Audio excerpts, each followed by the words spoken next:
আজ সকালবেলা সাডেনলি একজন ফোন করে বলল যে আমার স্কুলের ক্ষেত্রে আমাকে একটুখানি টলিগঞ্জে যেতে হবে। তো আমি তো ভয় পেয়ে গেছিলাম। রাহুল বাস থেকে বলছে যে না যাস না, এটা কোনো ফ্রড কেস হতে পারে, সাইকো কিলার। তারপরে মানে একটুখানি ভাবার পরে স্কুলের ম্যামকে ফোন করলাম, দেন ফ্রেন্ডদের সার্কেলে ফোন করে জানলাম যে না আজকে একটু স্কুলে যেতে হবে। এতদিন পর স্কুলটাকে দেখে খুব ভালো লাগছে।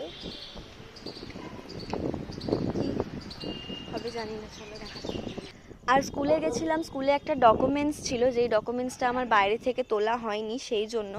তো স্কুলের ভিতরটা আজকে গিয়ে এতটা পরিমাণে ভাল লাগছিল। আর যখন দেখছিলাম স্টুডেন্টসরা স্কুল ড্রেস পরে ভিতরে আছে, আমার একটু জেলস মানে লাগছিল যে আমি আর কোনোদিন আসবো না। মানে আমার খুবই পরিমাণে কষ্ট হচ্ছিল, আমি জানি না কেন। আর তোমরা আমার আগের অনেক ভিডিওতেই আমার স্কুলটাকে দেখেছো।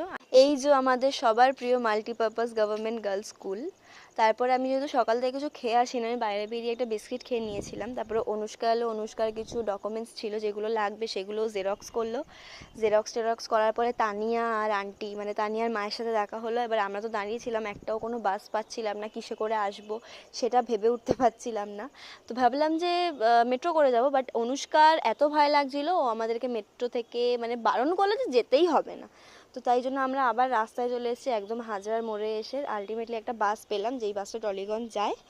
তো কলকাতার মাস্ট ফেমাস জ্যামে পড়ে গেছে, আর এখানে ক্যাট লাভার ওর ছবি তুলছে। আর বাদ বাকিটা আমি তোমাদেরকে নেক্সট পার্টে বলছি।